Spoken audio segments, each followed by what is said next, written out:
August 10th. Well, we have something incredible happening today. It's my favorite Sunday of the month. It is Baptism Sunday. Can we give it up real quick? It's gonna be amazing. I already know a handful of names that are getting baptized today, and I am just so excited. A couple of my really great friends that I've gotten the privilege to get to know over the last few months are taking that step today, and it's gonna be unbelievable. But here's the thing, I could sit here and tell you how much I'm love and encouraged by Baptism Sunday all day long, but I think it would be really powerful if we actually heard a personal story from one of our own. So can you guys give it up for Amanda as she comes up and shares her story?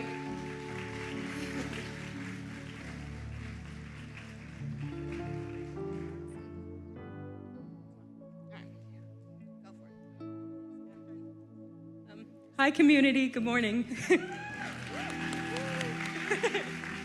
Okay, bear with me, guys. This is actually my first time telling my testimony. So, last night I came home from work unexpectedly, and I could hear my kids as they heard my footsteps, and they gasped and ran to the door in excitement. But for anyone who's ever known that they were about to get their butt whooped, I always had that feeling in the pit of my stomach growing up, not knowing what kind of mood was on the other side of the door that was coming toward me. So I had this deep-seated sense of injustice, like I was dirty or had fallen through the cracks and no one could see me covered in my bruises. Growing up in a group home, it's easy to feel forsaken.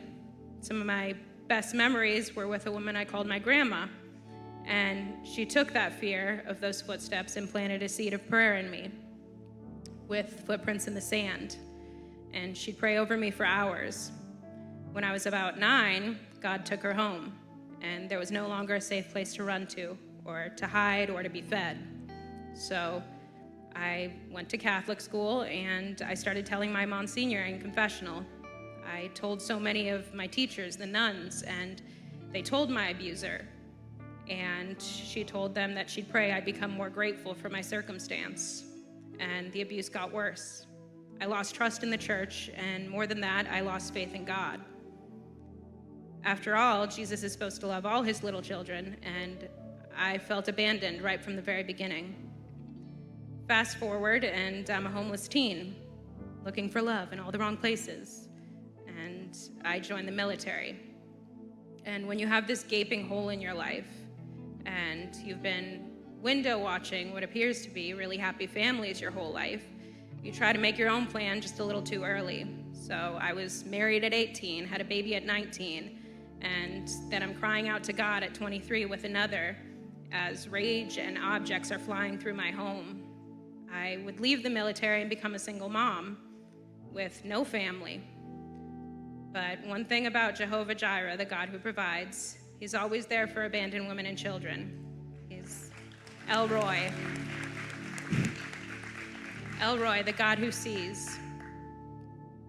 I might not have had the discernment to see his hand as a child, but as I went through nursing school, with no family, there was always a maternal neighbor extending childcare, or a good Samaritan offering a meal that came when I had no way to feed my boys. A supernatural miracle in the moments when I didn't have enough hands, eyes, or sleep to catch every dangerous decision that my autistic child would make. And while I believed in God, my heart was still hardened by my history. I'd get my RN license by the grace of God, and I found a sweet Christian man.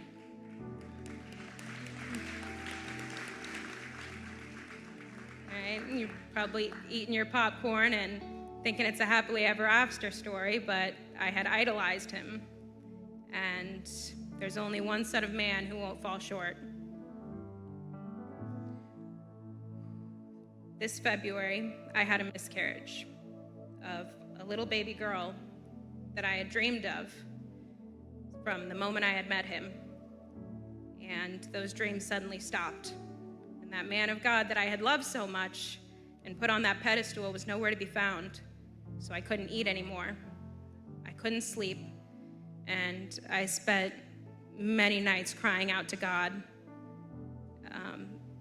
At this time, I was making plans to end my life.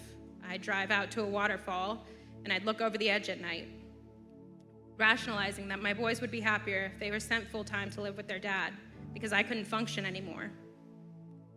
Around this time, a neighbor would come up to me and tell me, I don't know why, but something's telling me you need to hold on. I kept trying to figure out what I was supposed to hold on to. God, life, my boys, the man that I had loved so much. Within me, I knew it was supposed to be Jesus, because I had trouble even saying his name or that I loved him, because I felt like a fraud, not really falling to his feet in surrender. But God works through people. I had prayed to God for years for fellowship, and I started praying for hours, like my grandma used to do over me. And then one day, online sermons started to sound like the Holy Spirit was sitting with me one-on-one, showing me a way to overcome. And I started going into nature more, not to look over waterfall edges with my own plans, but to try and seek his word. And my son would start to ask questions about God, about the Bible, and we'd start doing family Bible studies. And yes, I'd break down over and over again, but I came back to community after kind of pulling a prodigal son. And since then, God's been working in my life. I'm on the worship team, holler. I'm starting my own Bible study, reach out. And just a few weeks ago, on Father's Day, I decided to get baptized.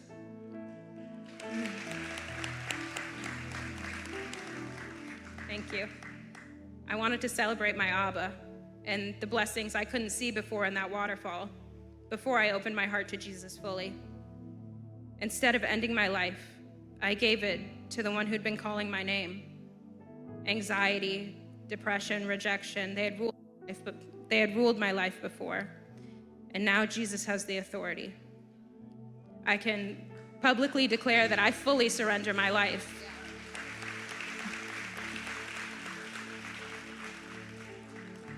Everything is different.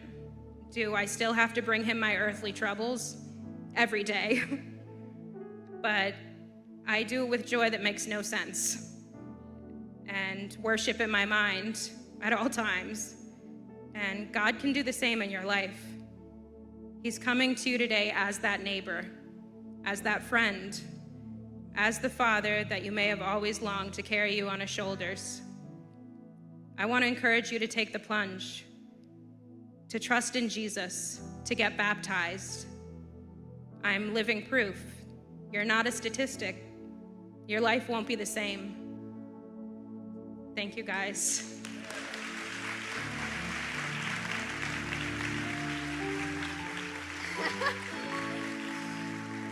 Thank you so much, Amanda, for sharing your story. And it's that story, it's that heart, it's that life transformation that I want you to hear in those words today. That when you get baptized, when you fully surrender your plans, your life will never be the same. So we don't want you to miss out on that opportunity today. So if you feel called, there's going to be a moment at the end of the service where we can get you set up. Even if you came in here not planning to get wet, you might leave it.